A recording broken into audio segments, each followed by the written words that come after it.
Hello दोस्तों, UPSC success सारा में आप सभी का स्वागत है। तो एनसीईआरटी टेक्स्ट बुक चल रही थी जिसमें हम 3 यूनिट तक 3 चैप्टर्स तक कंप्लीट कर चुके थे। इस वीडियो में हम चैप्टर नंबर 4 को देखेंगे, जो जिसमें बताया गया चैप्टर की जो नाम है लड़के और लड़कियों के रूप में बड़ा होना। तो इसमें आप इसके चैप्टर के नेम से ही मतलब कुछ बेसिक आइडिया बता देंगे क्या है इस चैप्टर में।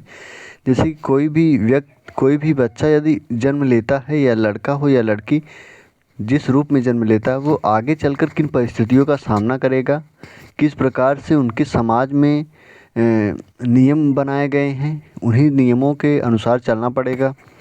और किन परिस्थितियों का लड़कियों को सामना करना पड़ेगा, किन परिस्थितियों का लड़कों को करना पड़ेगा। इस प्रकार की बातें इनमें दी गई हैं। विभिन्न क्षेत्र से, समुदाय से, विभिन्न समुदाय या क्षेत्र, किसी धर्म या सभी धर्मों को मिलाकर उसमें महिलाओं की क्या भूमिका है समाज में, और पुरुषों की क्या भूमिका है समाज में, उस प्रकार से दिखाया गया है। और इस चैप्टर में एक उदाहरण के मतलब उदाहरण लेकर कहानी के माध्यम से बताया गया है कि जो महिलाएं होती हैं वे किस तरह के कार्य करती हैं, और उनको उनके कार्य को किस प्रकार से समाज में सभी व्यक्ति, सभी धर्म समुदाय के लोग उसे नगण्य मानते हैं। तो आइए हम देखते हैं, बिना देरी करते हुए चलते हैं, शुरू करते हैं इस चैप्टर को।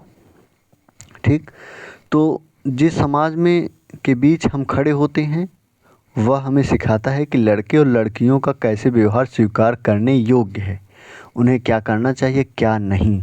हम प्रायः यही सोचते हैं कि बड़े होते हैं कि ये बातें सब जगह बिल्कुल एक सी हैं, परंतु क्या सभी समाजों में लड़के और लड़कियों के प्रति एक जैसा नज़रिया है? तो जैसे हम इसमें कहा गया कि जब हम बड़े होते हैं तो देखते हैं कि समाज में जो नियम बनाए गए हैं तो वो समाज के लोग मानते हैं कि इन्हीं नियमों के आधार पर लड़के और इन नियमों के आधार पर लड़कियां अनिवार्य रूप से चलें। नियमों का उल्लंघन करने पर लोग बातें बनाते हैं, उन्हें समाज से अलग मानते हैं। ठीक, परंतु समाजों में लड़के और लड़कियों के प्रति एक जैसा ही नज़रिया है। इस पाठ में हम इसी प्रकार के प्रश्न उत्तर जानने की कोशिश करेंगे। हम यह भी जानेंगे कि लड़के और लड़कियों को दी जाने वाली अलग अलग भूमिका उन्हें भविष्य में स्त्री व पुरुष की भूमिका के लिए कैसे तैयार करती है। इस चीज़ को हम जानेंगे कि जो लड़के और लड़कियों को परिस्थितियाँ दी जाती हैं, जो अलग अलग भूमिकाएं निभाने के लिए दी जाती हैं, वे कैसे बाद में स्त्री और पुरुष का निर्माण करते हैं। इस पाठ में हम देखेंगे कि अधिकांश समाज में पुरुष स्त्रियों को अलग अलग प्रकार के महत्व देते हैं। स्त्रियां जिन भूमिकाओं का निर्वाह करती हैं उन्हें पुरुषों द्वारा निर्वाह किए जाने वाली भूमिकाओं और कार्य से कम महत्व दिया जाता है। इस पाठ में हम यह भी देखेंगे कि स्त्री और पुरुष के बीच का काम के क्षेत्र में असमानताएं कैसे उभरती हैं। तो जो हमने पहले बताया उसी के बारे में बताया गया है कि इस चैप्टर में हम क्या देखेंगे। ठीक, चलिए हम चैप्टर्स को आगे पढ़ते हैं, आप समझ जाएंगे कि क्या है इन चैप्टर में। तो 1920 के दशक में सामोआ द्वीप में बच्चे का बड़ा होना। कोई सामोआ द्वीप है, उस द्वीप पर बच्चों का बड़ा होना किस प्रकार से वहाँ है, वहाँ लड़के के रूप में बड़े होने के लिए क्या जिम्मेदारियाँ आती हैं, लड़कियाँ जब बड़े होती हैं तो क्या जिम्मेदारियाँ आती हैं, किस प्रकार से वहाँ समाज में लड़के और लड़कियों को समानता किस प्रकार से देखा जाता है, उसके बारे में है। सामोआ द्वीप प्रशांत महासागर के दक्षिण में स्थित छोटे द्वीप के समूह का एक भाग है। सामोअन समाज पर किए गए अनुसंधान की रिपोर्ट के अनुसार 1920 के दशक में बच्चे स्कूल नहीं जाते हैं, वहाँ के बच्चे स्कूल नहीं जाते हैं।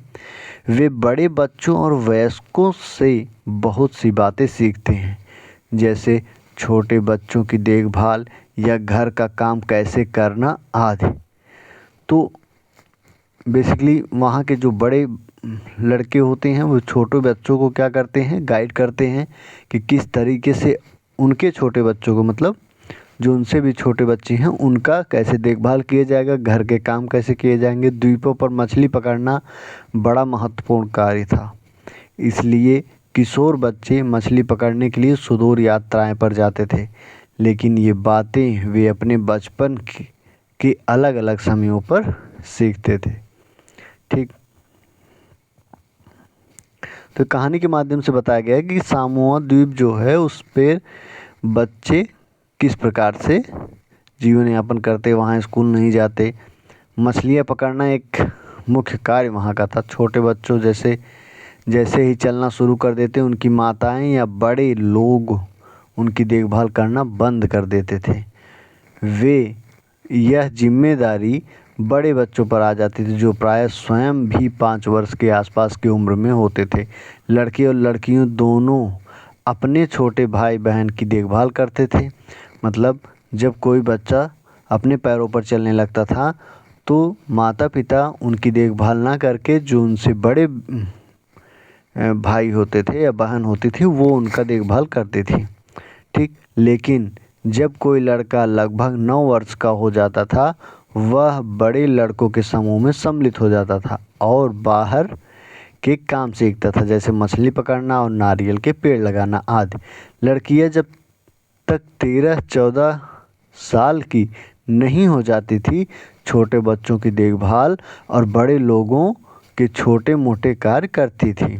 ठीक, लेकिन एक बार जब वे 13-14 साल की हो जाती थी, वे अधिक स्वतंत्र होती थी। लगभग 14 वर्ष की उम्र के बाद वे भी मछली पकड़ने जाती थी, बागानों में काम करती थी और डलिया बुनना सीखती थी। खाना पकाने का काम अलग से बनाए गए रसोई घरों में ही होता था, जहां लड़कों को ही अधिकांश काम करना होता था और लड़कियां उनकी मदद करती थी। तो इस द्वीप समूह पर एक मुख्य बात यह है कि जो खाना बनाने का कार्य जो था अधिकांश लड़कों को करना पड़ता था, और जो कि हमारे समाज से अलग है। वहाँ जो लड़कियां थी वे छोटा मोटा भूमिका खाना बनाने में निभाती थी, और जो कि हमारे समाज से बिल्कुल विपरीत है। आपने बड़े होने का अनुभव सामोआ के बच्चों और किशोरों के अनुभव से किस प्रकार भिन्न है? इन अनुभवों से वर्णित क्या कोई ऐसी बात है जिसे आप अपने बड़े होने के अनुभव में शामिल करना चाहोगे? बड़े होने के अनुभव में हम यही शामिल करना चाहेंगे कि जो समानता है उसे और सुनिश्चित किया जाए। ठीक, लड़के और लड़कियों में और अपने समाज में। और किस प्रकार से भिन्न है? भिन्न तो ये है कि वो यहाँ जो उन्हें जिम्मेदारियाँ, जब वो पैरों पर चलने लगते थे तो उन्हें छोटे अपने भाई बहनों की जिम्मेदारियाँ देखनी पड़ती थी। तो ये सभी अपने समाज में होना चाहिए।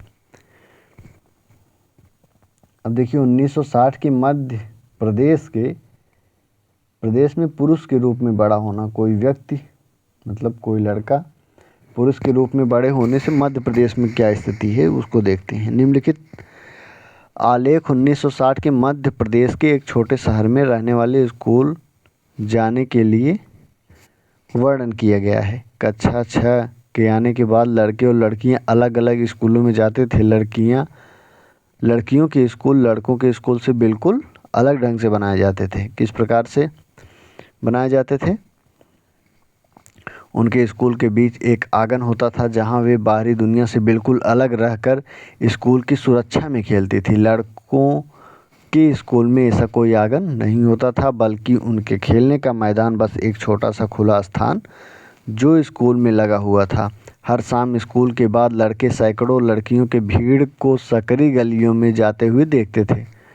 सड़कों पर जाती हुई लड़कियां बड़ी गंभीर दिखती थी। यह बात लड़कों से अलग थी। मतलब लड़के जो थे उजड़ टाइप के थे, जो सड़कों को अनेक कामों के लिए उपयोग करते थे। जैसे यूं ही खड़े खड़े खाली समय बिताने के लिए सड़कों का उपयोग करते थे। कौन? लड़के। और किस गलियों में? लड़कियां जहां से अपने घर को जाती थी।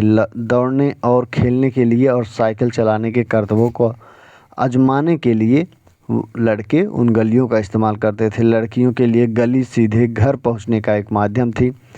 लड़कियां हमेशा समूहों में जाती थी, शायद उनके मन में यह डर रहता था कि कोई उन्हें छेड़ ना दे, उन पर हमला ना कर दे। तो इस प्रकार की स्थिति है हमारे मध्य प्रदेश, मतलब स्थिति को बताया गया है कि किस प्रकार से हो रहती है। ठीक, ऊपर के 2 उदाहरण में हमने पढ़ने के बाद हमें लगा कि बड़े होने में भी कई तरीके हैं। हम प्राय सोचते हैं कि बच्चे एक ही तरीके से बड़े होते हैं। ऐसा इसलिए है क्योंकि हम अपने अनुभवों से ही सबसे ज़्यादा परिचित होते हैं। यदि हम अपने परिवार के बुजुर्गों से बात करें तो पाएंगे कि उनका बचपन शायद हमारे बचपन से बहुत भिन्न था। तो ये सही बात है।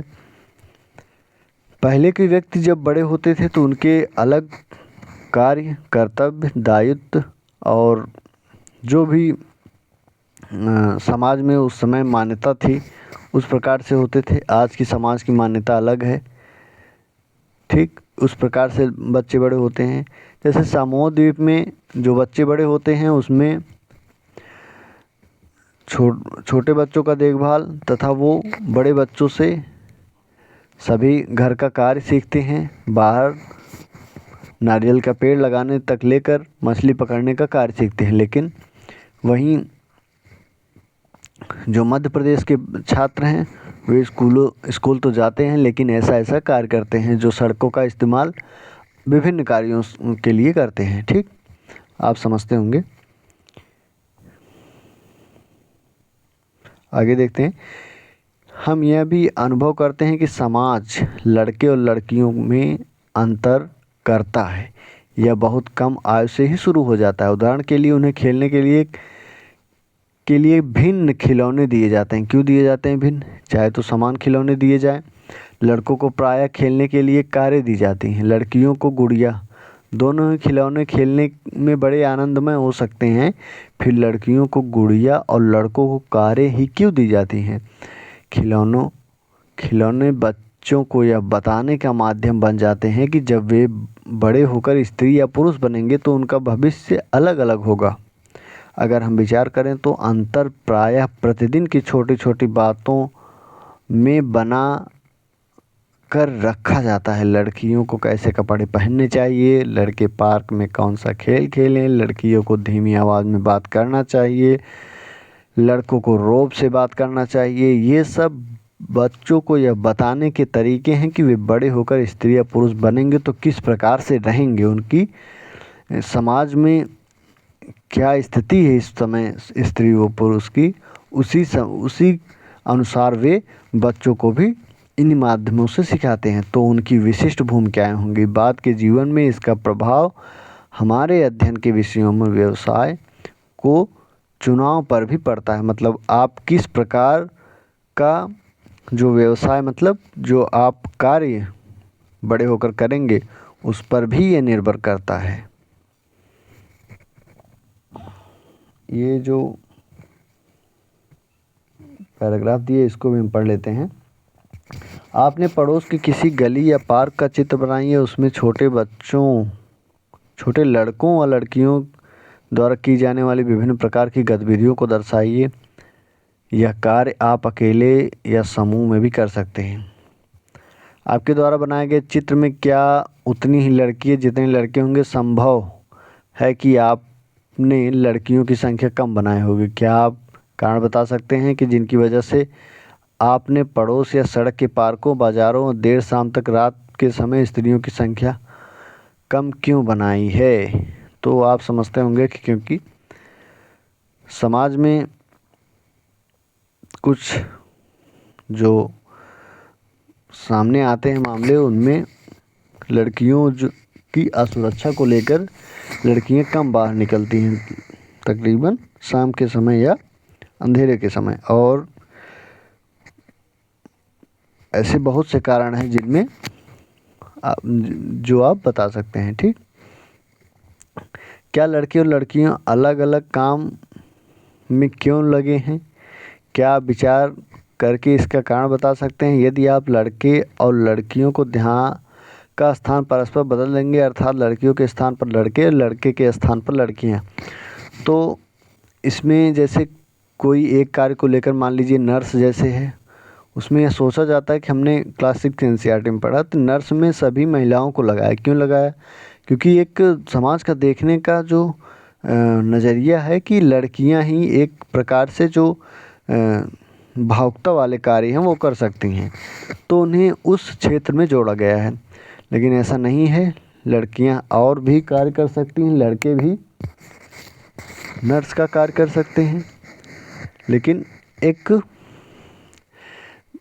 रूढ़िवादिता की वजह से या तो मतलब समाज के सोचने के तरीके की वजह से उन्हें एक व्यवसाय में सोचते हैं कि एक ही व्यवसाय करें।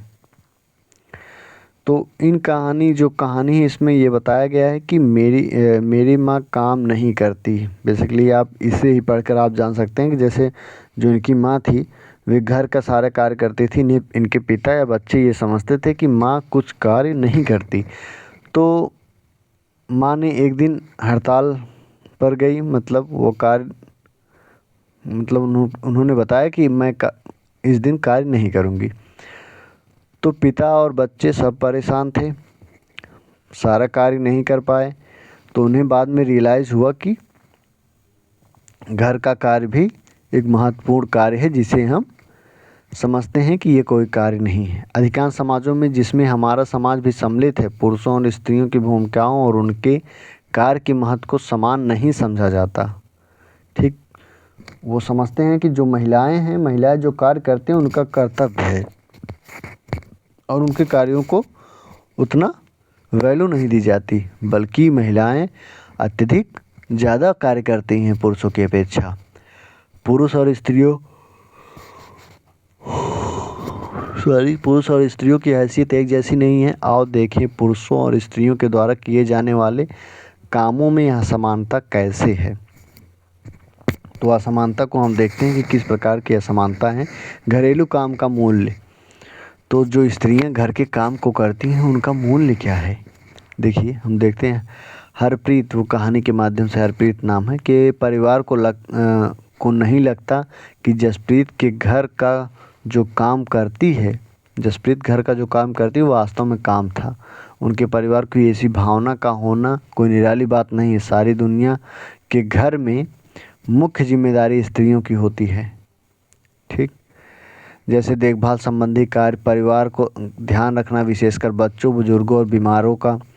फिर भी जैसा हमने देखा कि घर के अंदर किए जाने वाले कार्यों को महत्वपूर्ण नहीं समझा जाता। मान लिया जाता है कि वे स्त्रियां का स्वाभाविक कार्य है, इसलिए उनके लिए पैसा देने की कोई ज़रूरत नहीं है। समाज में इन कार्यों का अधिक महत्व नहीं देता।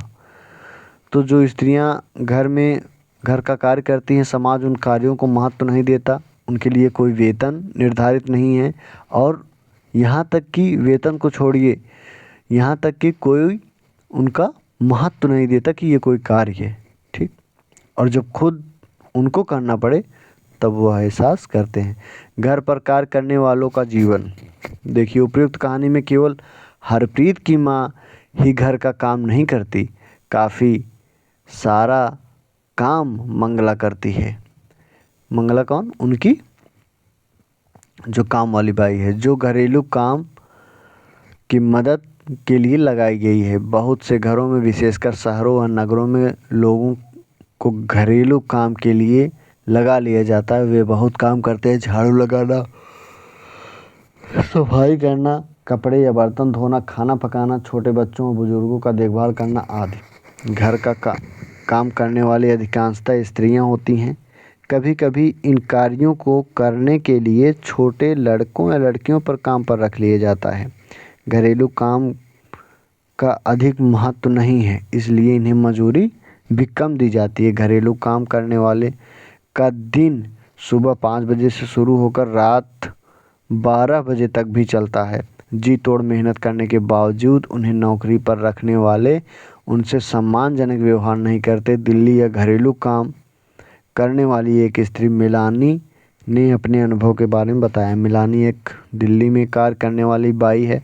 जो अपने अनुभव को बताई है कि किस प्रकार उनके जो कार्य को महत्व नहीं दिया जाता, उनके कार्य के लिए जो वेतन है बहुत बहुत ही कम वेतन है उनके कार्यों को। और यदि आप देखें तो सुबह से लेकर रात के 12 बजे तक जी तोड़ मेहनत करने के बावजूद उनको कर कम वैल्यू का काम समझा जाता है, ठीक। और जिसमें वास्तव में वो कार्य बहुत ही परिश्रमी कार्य है। मेरी पहली नौकरी एक अमीर परिवार में लगी थी जो 3 मंजिले भवन में रहता था। मेम साहब अजीब महिला थी जो हर काम करवाने के लिए चिल्लाती रहती थी। मेरा काम रसोई का था, दूसरी 2 लड़कियां सफाई का काम करती थी। हमारा दिन सुबह 5 बजे शुरू होता। नाश्ते में हमें 1 प्याला चाय और 2 रोटियां मिलती। हमें तीसरी रोटी कभी नहीं मिली। शाम के समय जब मैं खाना पकाती, दोनों लड़कियां मुझसे 1 और रोटी मांगती रहती। मैं चुपके से उन्हें 1 रोटी दे देती और खुद भी 1 रोटी खा लेती। हमें दिन भर काम करने के बाद बड़ी भूख लगती। हम घर में चप्पल नहीं पहन सकते थे। ठंड के मौसम से हमारे पैर सूज जाते थे। मैं मेम साहब से डरती थी, परंतु मुझे गुस्सा भी आता और अपमानजनित भी महसूस करती। क्या हम दिन भर काम नहीं करते? क्या हम कुछ सुविधाजनक व्यवहार के योग्य नहीं हैं? तो जो महिला काम के लिए लगाई गई है उनके द्वारा ये प्रश्न किया जा रहा है कि जो ये कार्य हैं, क्या ये कार्य योग्यता बोर्ड कार्य नहीं है,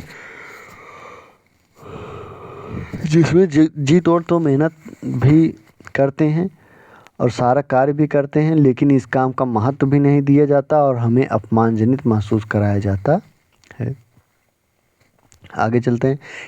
इस चैप्टर में जो हम लाइन टू लाइन पढ़ रहे हैं, केवल आप उसी को सुनेंगे तो आपको समझ में आ जाएगा। कोई बहुत रॉकेट साइंस इसमें नहीं है। वास्तव में जिसे हम घरेलू काम कहते हैं उनमें अनेक कार्य सम्मिलित रहते हैं।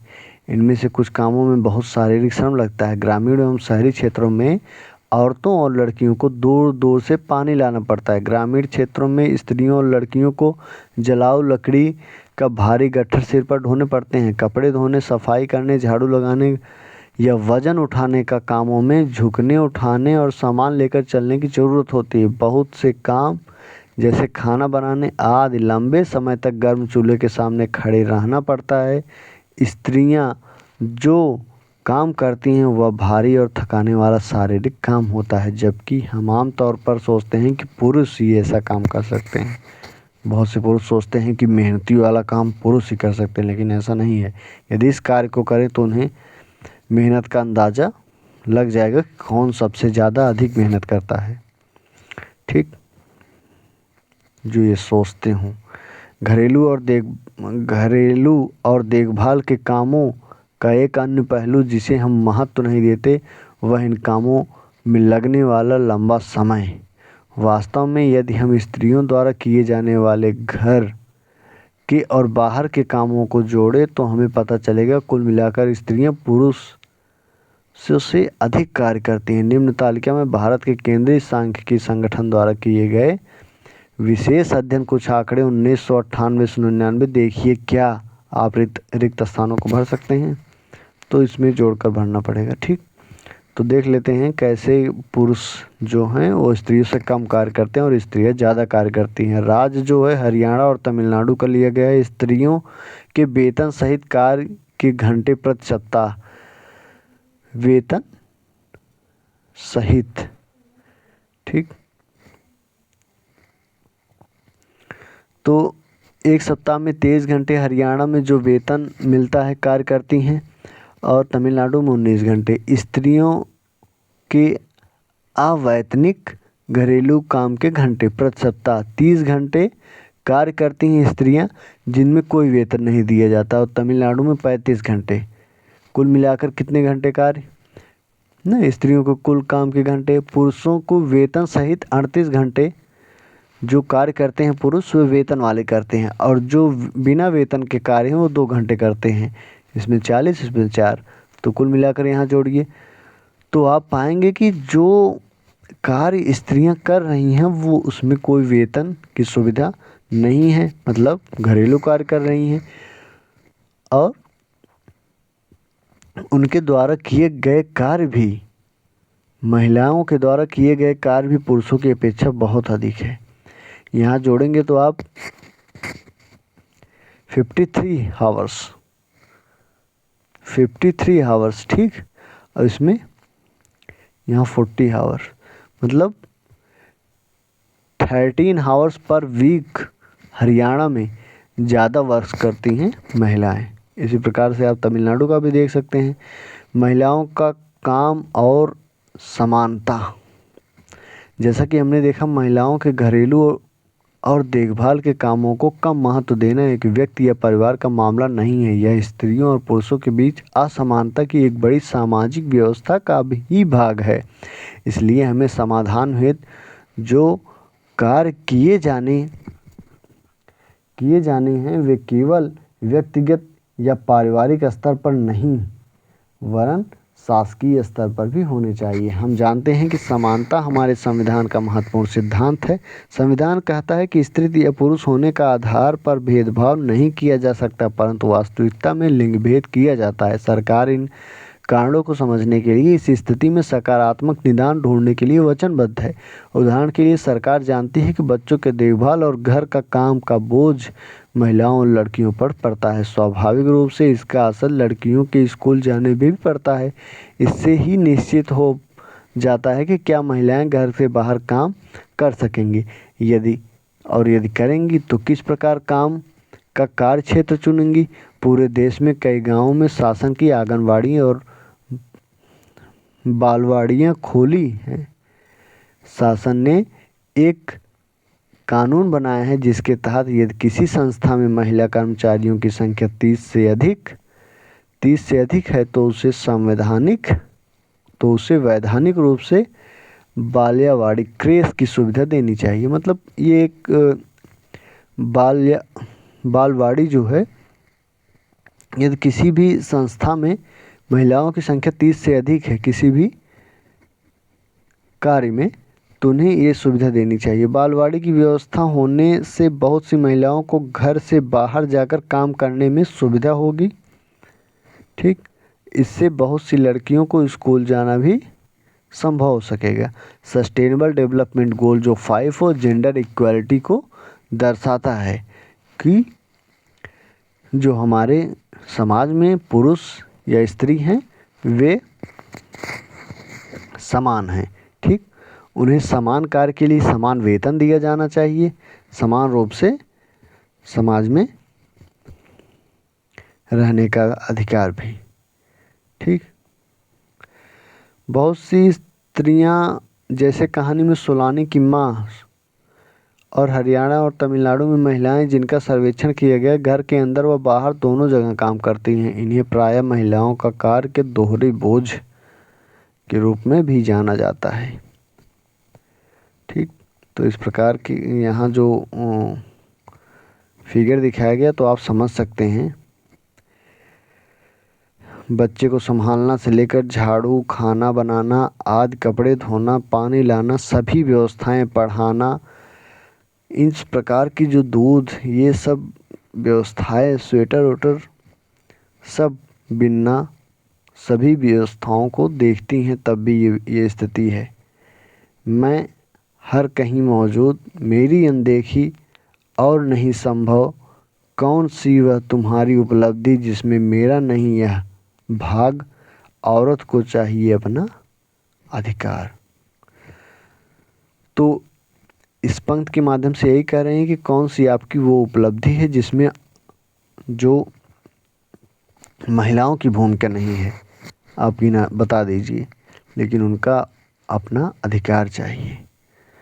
तो इसमें जो अभ्यास के प्रश्न हैं आप देख सकते हैं, आप पढ़ लीजिएगा। सारे जो प्रश्न हैं वो रिलेटेड होंगे इसी चैप्टर से और आप कर सकते हैं, ठीक। अस्मिता जो शब्द है वो उसको मतलब पहचान होता है, ये एक प्रकार की स्वयं की होने वाली अपने अस्तित्व के प्रति जागरूकता का भाव है। एक व्यक्ति की कई अस्मिता हो सकती है। उदाहरण के लिए एक ही व्यक्ति को एक लड़की, बहन या संगीतकार की तरह पहचाना जा सकता है। दोहरा बोझ शाब्दिक रूप से इसका अर्थ है दो गुना वजन। सामान्यतः इसका शब्द का महिलाओं के काम की स्थितियों को समझाने के लिए प्रयोग किया गया है। यह इस तथ्य को स्वीकार करता है कि महिलाएं आमतौर पर घर के भीतर और घर के बाहर दोहरा कार्य संभालती हैं। देखभाल के अंतर्गत अनेक काम आते हैं। संभालना, ख्याल रखना, पोषण करना, शारीरिक कार्यों के अतिरिक्त गहन भावनात्मक पहलू से भी सम्मिलित रहना। अवमूल्यित: जब कोई अपने काम के लिए अपेक्षित मान्यता और स्वीकृति नहीं पाता, तब वह स्वयं को अवमूल्यित महसूस करता है। उदाहरण के लिए, अगर कोई लड़का अपने मित्र के लिए घंटों सोच विचार कर, बहुत खोज कर एक उपहार बनाता है, उसका मित्र उसे देखकर कुछ भी ना कहे, तो ऐसे पर पहला लड़का अवमूल्यित महसूस करता है। मतलब कोई कार्य आप बहुत ही लगन से, बहुत ही तत्परता के रूप से कर रहे हैं और सामने वाला उस कार्य को मूल्य नहीं देता हो या उस कार्य की वैल्यू ना समझता हो, तो जो व्यक्ति वह कार्य करता है वह अवमूल्यित महसूस करता है। तो 2-4 पॉइंट्स थे, शब्द थे, उनके बारे में हमने जान गया। फिर इस चैप्टर में बस इतना ही था। बाकी अभ्यास के प्रश्न आप देख सकते हैं, इसी से रिलेटेड है। ठीक, ये आपका जो चैप्टर वो समाप्त होता हुआ। अब अगले वीडियोस में हम चैप्टर नंबर 5 को देखेंगे। ठीक, पढ़ाई करते रहिए। All the very best.